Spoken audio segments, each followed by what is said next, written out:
इफिसियों का 2 अध्याय में लिखा है कि और मसीह यीशु में उसके साथ उठाया और स्वर्गीय स्थानों में उसके साथ बिठाया, कि वह अपनी उस कृपा से जो मसीह यीशु में हम पर है आने वाले समय में अपने अनुग्रह का असीम धन दिखाए, क्योंकि विश्वास के द्वारा अनुग्रह ही से हमारा उद्धार हुआ है। यह हमारी ओर से नहीं वरन परमेश्वर का दान है, और न कर्मों के कारण ऐसा न हो कि कोई घमंड करे, क्योंकि हम उसके बनाए हुए हैं और मसीह यीशु में उस भले कामों के लिए सृजे गए जिन्हें परमेश्वर ने पहले ही से हमारे करने के लिए तैयार किया है। Hallelujah, hallelujah. प्रभु का धन्यवाद हो कि आज जो हम सब यहाँ पर इकट्ठे हैं वो हम प्रभु यीशु मसीह पे हमने विश्वास किया और प्रभु यीशु मसीह का अनुग्रह हम पर हुआ, इसलिए आज हम यहाँ बैठे हैं उसकी दया और उस अनुग्रह के द्वारा। लेकिन जब हम पुराने नियम में देखते हैं तो वहाँ पर क्या था कि जब परमेश्वर के विरुद्ध कोई पाप और गुनाह करता था तो उसको ऑन द स्पॉट सजा मिलती थी पाप की। लेकिन जब हम उस अनुग्रह के नीचे जब हम आए यीशु मसीह के, फिर यीशु मसीह की दया हम पर हुई। आज यीशु मसीह की दया और अनुग्रह यीशु मसीह का हम पर है कि आज सिर्फ पापों की क्षमा सिर्फ यीशु मसीह के द्वारा ही मिल सकती है, और कहीं मर्जी हम लोग चले जाएं पापों की क्षमा हमें कहीं नहीं मिलेगी। हालेलुया। अब मेरे साथ एक वचन निकालेंगे यहोशू का 6:26।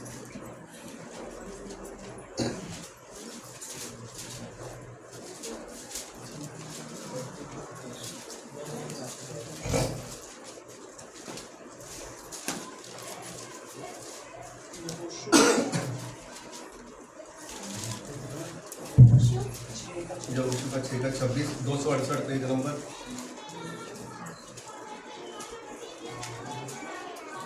फिर उसी समय यहोशू ने इजराइलों के सम्मुख शपथ रखी और कहा कि जो मनुष्य उठकर इस नगर यरीहो को फिर से बनाए वह यहोवा की ओर से श्रापित होगा। जब वह उसकी नींव डालेगा तब उसका जेठा पुत्र मरेगा, और जब वह उसके फाटक लगाएगा तब उसका छोटा पुत्र मर जाएगा। और यहोशू के संग्रह और यहोशू की कीर्ति सारे देश में फैल गई। हालेलुया। यह समय की बात है जब परमेश्वर ने यहोशू को आज्ञा दी थी कि यरीहो नगर पे आक्रमण करे वहाँ पर। तब वहाँ पर यहोशू के द्वारा उसकी शहरपनाह गिराई गई थी। वहाँ पर यहोशू ने जब शहरपनाह गिराई गई, आखिरी में यहोशू ने उस नगर को श्राप दिया कि उस नगर को जो भी बनाएगा वो यहोवा की ओर से श्रापित होगा। अगर कोई भी उसको नगर की नींव भी डालेगा तो उसका पुत्र मर जाएगा वहाँ पर। हालेलुया। ऐसे ही जब हमारी जिंदगी पहले क्या थी, पापों में थी, हमारी जिंदगी गुनाहों में थी, हमारी जिंदगी श्रापों में थी, हम श्रापित थे पहले।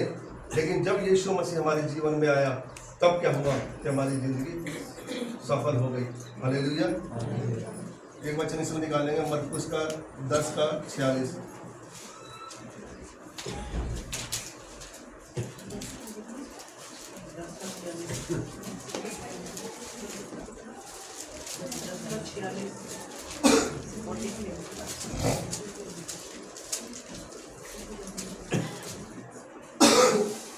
वे यरीहो में आए, और जब वह और उसके चेले और एक बड़ी भीड़ यरीहो से निकलती थी तब तिमाई का पुत्र बरतिमाई एक अंधा भिखारी सड़क के किनारे बैठा था।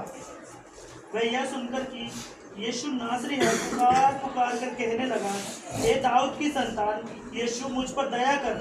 बहुतों ने उसे डांटा कि चुप रहे, पर वह और भी पुकारने लगा, हे प्रभु दाऊद की संतान मुझ पर दया कर। तब यीशु ने ठहर कर कहा, उसे बुलाओ। और लोगों ने उस अंधे को बुलाकर उससे कहा, ढाढ़स बांध, उठ, वह तुझे बुलाता है। इसमें प्रभु का हमने वो वचन पढ़ा कि वे यरीहो में आए। यरीहो में कौन आए? प्रभु यीशु मसीह। मैंने अभी आपको पुराने नियम में क्या कहा कि वहाँ पर पुराने नियम में यहोशू ने, प्रभु के दास ने उस नगर को श्राप दिया था, यरीहो नगर। यरीहो नगर की श्राप के देश था वहाँ पर जो लोग रहते थे वो बीमार थे, लंगड़े थे, लूले थे, वहाँ पर वो लोग, वो चोर और डाकुओं की नगरी थी वहाँ पर। लेकिन जब यीशु मसीह उस नगर से गुजरे जो यरीहो नगर था, कि प्रभु का इसमें वचन कहता है कि वे यरीहो में आए। कौन आए? यीशु मसीह अपने चेलों के साथ जब उस नगर से गुजर रहे थे। वो जब वह और उसके चेले और एक बड़ी भीड़ यरीहो से निकलती थी, तब तिमाही का पुत्र बरतिमाई, एक अंधा भिखारी, सड़क के किनारे बैठा था।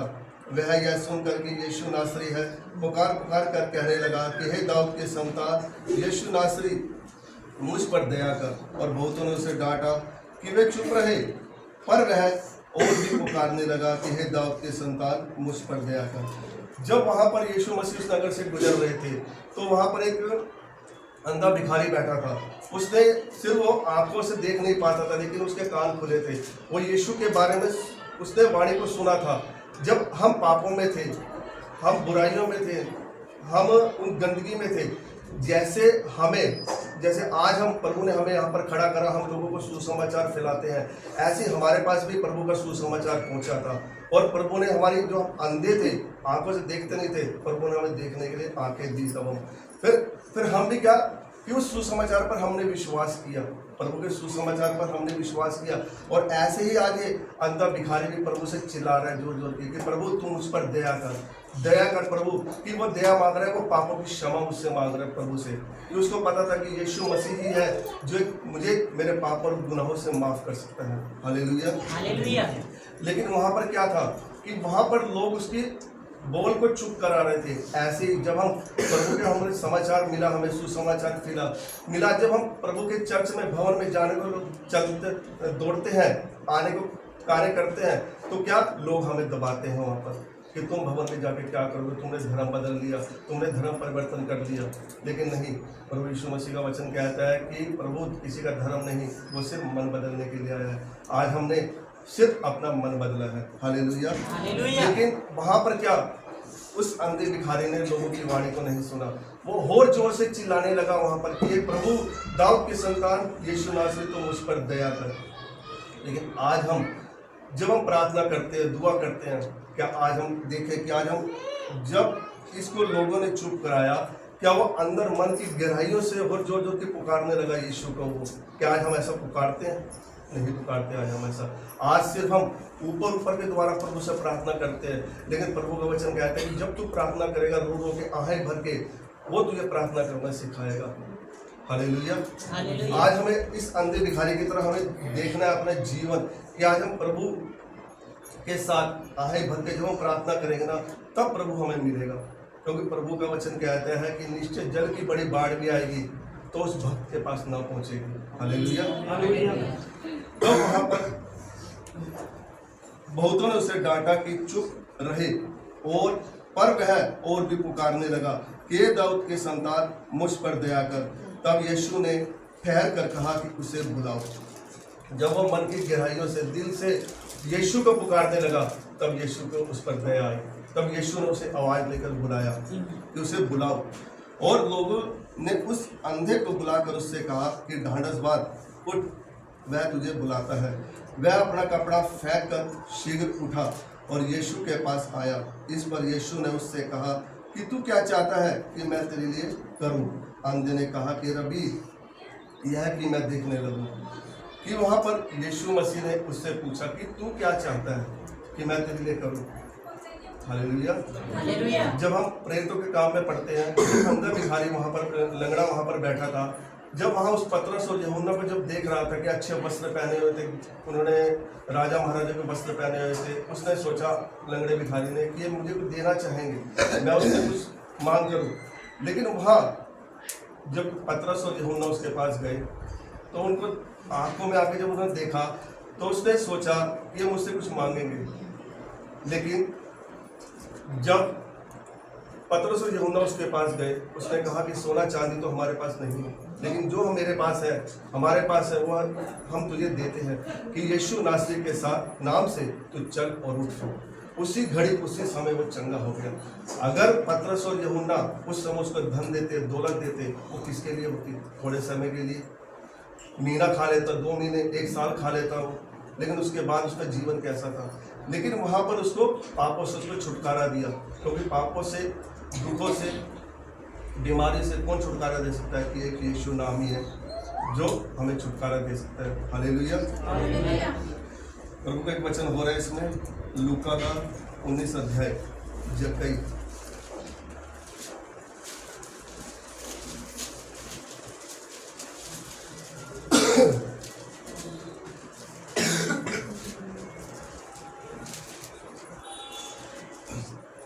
चुंगी लेने वाला जक्कई वह यरीहो में प्रवेश करके जा रहा था। वहां जक्कई नामक एक मनुष्य था जो चुंगी लेने वालों का सरदार था और धनी था। वह यीशु को देखना चाहता था कि वह कौन सा है, परंतु भीड़ के कारण देख ना सका क्योंकि वह नाटा था। तब उसको देखने के लिए वह आगे दौड़कर एक गुल्लड़ के पेड़ पर चढ़ गया क्योंकि यीशु उसी मार्ग से जाने वाला था। जब यीशु उस जगह पहुंचा तो ऊपर दृष्टि करके उससे कहा कि हे जक्कई, झट उतरा क्योंकि आज मुझे तेरे घर में रहना अवश्य है। वह तुरंत उतरकर आनंद से उसे अपने घर में ले गया। हालेलुया। यहाँ भी वही उद्देश्य है कि यरीहो नगर का, जब वहाँ यरीहो में जब उसने प्रवेश किया, सबसे पहला उसने अंधे भिखारी को वहाँ पर उसने चंगा किया। फिर जब वो आगे चला तब उसने जक्कई, वहाँ पर एक जक्कई नामक का मनुष्य रहता था जो चुंगी लेने वालों का सरदार था। लेकिन जब हम इसमें हमेशा शुरू से पढ़ते आ रहे हैं कि जब भी कोई प्रचार होता है वो ये कहते हैं कि जक्कई चुंगी लेने वाला था, लेकिन नहीं, चुंगी लेने वालों का सरदार था। उसने अपने नीचे लोग रखे हुए थे कि जो टैक्स होता है वो टैक्स का पैसा उसके पास लाके उसको जमा करते थे। वो एक बहुत ज़्यादा उस नगर का धनवान मनुष्य था कि उसके पास किसी भी भली बात किसी चीज़ की कमी नहीं थी उस समय। हालेलुया। कि वो यीशु को देखना चाहता था। अगर प्रभु का कोई भी जन, कोई अमीर होगा ना, सिर्फ वो प्रभु को देखना चाहेगा तो वो पेड़ पर नहीं चढ़ेगा। क्यों? पेड़ पर चढ़ने से तो शर्मिंदगी होगी कि मैं इतना अमीर आदमी उस पेड़ पर कैसे चढ़ूंगा कि पेड़ पर गिर के चोट भी लग सकती है मुझे, मैं गिर भी सकता हूँ, मेरी हड्डी पैर हाथ की भी टूट सकती है। हालेलुया। लेकिन उसने ये चीज़ की परवाह नहीं की। यहाँ पर उसने अपने मन की बात सुनी कि मैं आज यीशु को देखूंगा, कि उसके मन के अंदर कि उसका कुछ बात चल रही थी वहाँ पर उस समय। तब यीशु को देखना चाहता था और वह कौन है, परंतु भीड़ के कारण देख ना सका क्योंकि वह नाटा था। तब उसके देखने के लिए आगे दौड़कर वह गुलेड़ के पेड़ पर चढ़ गया क्योंकि यीशु उसी मार्ग से जाने वाला था। जब यीशु जिस मार्ग से जाने वाला था वो उसके साथ किनारे पे जो पेड़ लगा हुआ था वह पेड़ पर चढ़ गया। हालेलुया। क्योंकि वह छोटा सा था कि जब भीड़ थी लोगों की भीड़ के द्वारा वह यीशु को देख नहीं पा रहा था, इसलिए वो अपनी शर्मिंदगी छोड़कर अपना धनवान का जो ओहदा उसने पा रखा था उसको छोड़कर वो पेड़ पर चढ़ गया। पेड़ पर जब उसने देखा कि यीशु को, तो यीशु की नज़र सिर्फ जक्कई के ऊपर पड़ी। इतनी भीड़ को छोड़कर जक्कई ने सिर्फ उसको देखा। क्योंकि जब हम पुराने नियम में पढ़ते हैं, जब शमूएल था वहाँ पर वो यीशु के पुत्र का जब अभिषेक करने के लिए गया तो यहोवा ने कहा कि तू तो सिर्फ ऊपर का रूप देखता है लेकिन मैं मन को जांचता हूँ। वहाँ पर परमेश्वर यीशु मसीह ने उसके मन की बातों पर जांच लिया था वहाँ पर। तब वहाँ पर उसने जांच लिया था कि आज इसका छुटकारा जरूर होगा। तब यीशु ने उसको नाम लेकर उसको पुकारा था वहाँ पर। हालेलुया। तब यीशु ने उसको कहा कि जक्कई, मुझे आज तेरे घर में आना है, क्योंकि प्रकाशित वाक्य में लिखा है कि देखो मैं हृदय के द्वार पर खड़ा खटखटाता हूँ, कि जो कोई मेरा शब्द सुनकर अपने हृदय को खोलता है मैं उसके अंदर आकर प्रवेश करता हूँ। हालेलुया। तब यीशु को उसने अपने मन के अंदर प्रवेश किया। तब वह, क्योंकि आज मुझे तेरे घर में रहना अवश्य है, वह तुरंत उतरकर आनंद से उसे अपने घर में ले गया। हालेलुया। लेकिन जब हम अपने जीवन में देखते हैं, जब हमने यीशु को अपना अंगीकार कर लिया, मुंह से अंगीकार कर लिया, मन में विश्वास कर लिया कि आज हम भी यीशु मसीह में आनंदित हैं, नहीं, हम ऊपर से तो सिर्फ दिखाते हैं लोगों को कि हम यीशु मसीह को ग्रहण कर लिया, यीशु मसीह में आनंदित है, लेकिन असली परिस्थिति जब आती है, जब हमारी परीक्षा होती है। अय्यूब पे कितनी परिस्थिति आई, जब अगर आप प्रभु में है तो हमने अय्यूब का अध्याय पढ़ा होगा, मूसा का अध्याय पढ़ा, दाऊद का अध्याय पढ़ा हमने पुराने नियम पे। लेकिन जब अय्यूब पे परिस्थिति आई तो उसने एक ही चीज़ कही, परमेश्वर ने दिया, परमेश्वर ने लिया, उसका नाम धन्यवाद। उसने परमेश्वर की बुराई नहीं करी। लेकिन आज परिस्थिति आती है, सबसे पहले लोग परमेश्वर की बुराई करते हैं कि परमेश्वर तूने मेरी ज़िंदगी के साथ ऐसा क्यों किया, आज चर्च में जंगल क्यों खा लिए, आज कई लोग बैक कर चुके हैं परिस्थिति के आने से। आज लोगों की बातें वो सुनना नहीं चाहते कि परमेश्वर को क्यों ग्रहण कर लिया तुमने। लेकिन परमेश्वर ने वचन कहता है कि जो अंतिम सांस तक धीरज धरेगा उद्धार उसी का होगा। यहाँ पर जक्कई ने धीरज धरा था और जब उसके जीवन में यीशु मसीह आया तो उसका उद्धार हुआ। हालेलुया। यह देखकर सब लोग कुड़कुड़ा कर कहने लगे, वह तो एक पापी मनुष्य के यहाँ जा उतरा है। हालेलुया। कि यीशु मसीह का वचन कहता है कि यीशु मसीह सिर्फ पापियों को लेने के लिए आया, मूर्खों को लेने के लिए आया, निंदकों को लेने के लिए आया, जो किसी काम के है ही नहीं परमेश्वर उसे लेने के लिए आया, जो बुद्धिमान नहीं है। परमेश्वर कहता है कि मैं बुद्धिमानों मन बुद्धि को अपनी बुद्धि दूंगा कि वो ज्ञानवानों को लज्जित कर सके। हालेलुया। परमेश्वर मूर्खों को लेने के लिए आया कि वो बुद्धिमान उसको बना सके। हालेलुया। जब यीशु मसीह उस जक्कई के घर में गया कि लोग बहुत ही कुड़कुड़ा रहे थे कि एक पापी मनुष्य के घर में जाता है। जक्कई ने खड़े होकर प्रभु से कहा, हे प्रभु, देख मैं अपनी आधी संपत्ति कंगालों को देता हूँ। सबसे पहले उसका क्या हुआ, उसका मन बदला जब यीशु मसीह उसके जीवन में आया। उसके जीवन में सबसे पहले उसकी बुराइयाँ खत्म हुई। अगर आज हमने यीशु मसीह को अपना उद्धारकर्ता ग्रहण किया है, कि आज हमारे जीवन से हमारी बुराइयाँ खत्म हुई? हमारे जीवन में अभी भी वही बुराइयाँ हैं, वही लोगों की निंदा करनी है, वही चुगलियाँ करनी है अभी भी। लेकिन यहाँ पे क्या हुआ, यहाँ पे यीशु मसीह ने, जब यीशु मसीह के जीवन में आया सबसे पहले उसका जीवन बदला। उसने जो लोगों से कर के द्वारा, टैक्स के द्वारा पैसा लिया था, सबसे पहले पैसा उसने लोगों को दे दिया, कंगालों में बांट दिया अपनी धन संपत्ति वहाँ पर। और यदि किसी का कुछ भी अन्याय करके ले लिया है तो उसे मैं चौगुना फेर दूंगा। अगर प्रभु वचन क्या कहता है कि वो जक्कई कह रहा है कि अगर मैंने ब्याज से भी ज़्यादा पैसा उसका ले लिया है किसी का, तो मैं उसका 4 गुना ज़्यादा मैं उसे दूंगा। हालेलुया। वो अपने मन की आंखों में देख चुका था कि आज मेरा उद्धार निकट है। आज हम इस वचन के द्वारा ये देखें कि आज प्रभु ने हमारा उद्धार कर दिया है। अगर आज हमारा उद्धार कर दिया, फिर आज हमारा मन संसार की चीज़ों में क्यों लगा हुआ है? आज फिर भी हम संसार की अभिलाषाओं में भागते हैं, संसार में दुखों में पड़े रहते हैं। फिर भी ऐसा क्यों? कि आज जक्कई भी तो कह सकता था, प्रभु मैं अपना धनवान सब दे दूंगा, तो मैं अपनी लाइफ के अंदर पूरी ज़िंदगी जब तक मेरा जीवन धरती पर मैं क्या खाऊंगा क्या पीऊँगा। लेकिन उसने इस बात की चिंता नहीं करी वहाँ पर। हालेलुया।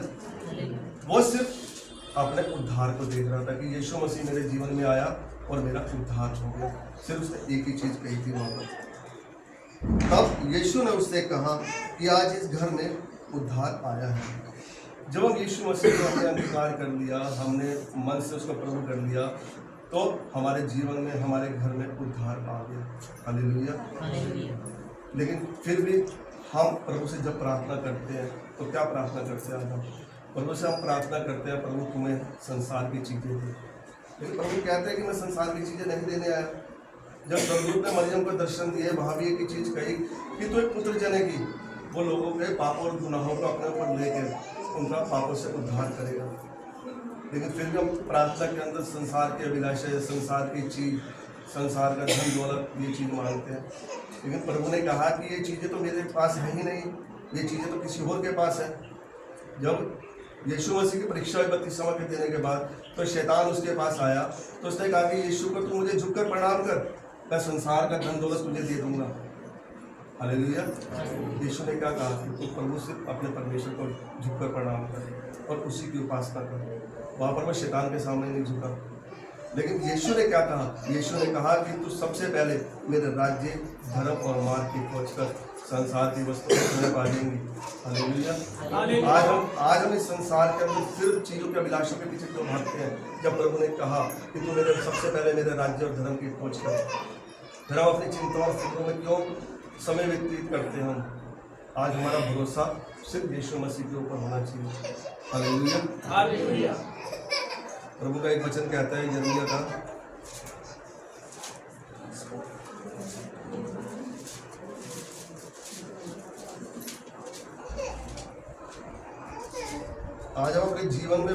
सोचते हैं कि हमारे जीवन में ये हो जाए, हमारे जीवन में वो हो जाए, हमारे बच्चे अच्छे बन जाए, हमारे घर परिवार सुधर जाए, लेकिन नहीं। प्रभु हम जो सोचते हैं ना, प्रभु हमारे सोचने से अलग ही कुछ करता है वो। हालेलुया। क्योंकि प्रभु ने अपने वचन में कहा कि तुम्हारी सोच और मेरी सोच में जमीन आसमान का अंतर है। हालेलुया। प्रभु का 29 अध्याय में लिखा है, उसका 11वां वचन, यिर्मयाह 924 पेज नंबर।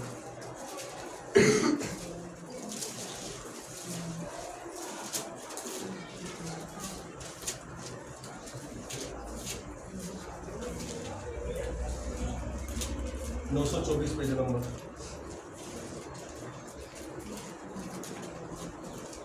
प्रभु का वचन कहता है, क्योंकि यहोवा की यह वाणी है कि जो कल्पनाएं मैं तुम्हारे विषय करता हूँ उन्हें मैं जानता हूँ, वे हानि की नहीं वरन कुशल ही की है, और अंत में तुम्हारी आशा पूरी होगी। हालेलुया। आज हम इस संसार में हैं, तो फिर इस संसार की चिंता हम क्यों करते हैं? अपने परिवार की हम चिंता क्यों करते हैं? अपने बच्चों की चिंता क्यों करते हैं? ये प्रभु का वचन साफ कहते हैं कि यहोवा की यह वाणी है कि जो कल्पनाएं मैं तुम्हारे विषय में करता हूँ। आज हम अपने बारे में ना सोचें, अपने परिवार के बारे में ना सोचें, फिर आज हम सोचें इस परमेश्वर के बारे में, परमेश्वर की बातों के बारे में, परमेश्वर के राज्य और धर्म के बारे में। हालेलुया। वचन कहता है, क्योंकि यहोवा की यह वाणी है कि जो कल्पनाएं मैं तुम्हारे विषय में करता हूँ उन्हें मैं जानता हूँ, वे हानि की नहीं वरन कुशल ही की है, और अंत में तुम्हारी आशा पूरी करूँगा। हालेलुया। आज हम जितना मर्जी सोच लें, जितना मर्जी संसार के पीछे भाग लें, जब तक उसकी दया और उसका अनुग्रह नहीं होगा तब तक हमें वो चीज़ें नहीं मिलेंगी। हालेलुया। मैं भी एक मेरी गवाही है, मैं भी थोड़े समय से एक चीज़ के पीछे भाग रहा था कि वो प्रभु तो मुझे दे, लेकिन प्रभु ने मुझे नहीं दी। प्रभु ने मुझे कहा कि जब तक तू अपने जीवन के सोच, तूने क्या पाप किया। मेरे जीवन में एक पाप था, मैंने उस प्रभु से ऐसे ही अंधे भिखारी की तरह रो रो के गिड़गिड़ा कर प्रभु से प्रार्थना करी, मैं प्रभु तू मेरे उस गुनाहों को माफ़ कर। मैं अपने कानों से हाथ लगा तौबा करता हूँ कि आज के बाद जिंदगी में वो पाप मैं नहीं करूँगा। जब मैंने गुनाह तौबा करी अपने पापों से, और उन्हें वो मेरे जीवन में वो आशीष मिली। जब आप पूरे मन से, पूरे दिल से अपने गुनाहों की, पापों की जब तौबा करोगे, तब प्रभु आपके गुनाह और पापों को माफ़ करेंगे। हालेलुया। क्योंकि वो तो बैठे ही हमारे गुनाह और पापों को माफ़ करने के लिए। अगर वो हमारे गुनाह और पापों को माफ़ ना करे तो परमेश्वर हमें कब का नष्ट कर डालेगा। यहोवा पिता को वो तरह क्रोधित है, उसके सामने कोई टिक नहीं पाएगा। जब इजरायली लोग परमेश्वर के उस धरती पर्वत की आग को देखते थे, वो कहते कि मूसा तू जा परमेश्वर के पास बातें करने के लिए, हम क्यों जाए, हमने तो गुनाह और पाप किया है, परमेश्वर तो हमें जलाकर भस्म कर देगा। वो इतना डरते थे उस परमेश्वर से। तो लेकिन आज हम नहीं डरते परमेश्वर से। हालेलुया।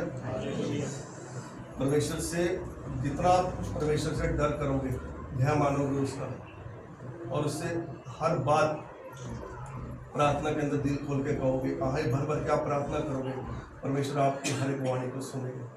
परमेश्वर कहता है कि मैंने तुम्हारे आंसू को अपनी कुप्पी में भर रखा है, मैं एक एक आंसू का मैं तुम्हें हिसाब दूंगा। हालेलुया। हालेलुया। आज अपनी हर एक परेशानियों को आप भूल जाए। आज अपने जीवन के अंदर आप इस वचन के द्वारा सीखे आप कि आज मेरे जीवन में प्रभु का उद्धार आ चुका है। आज अब संसार की चिंता, संसार की हर एक परेशानी, हर एक दुख आप अपना खत्म कर दो। जब आप प्रभु के पीछे जाओगे, प्रभु के साथ चलोगे, तो संसार की हर एक चीज़ आपको मिलेगी। अगर आप अपनी बुद्धि का इस्तेमाल करोगे तो आप गिरोगे। आप परमेश्वर की बुद्धि के द्वारा चलोगे तो प्रभु आपको खड़ा करेगा। हालेलुया। हालेलुया। प्रभु इस वचन के द्वारा आप सबको आशीष दे।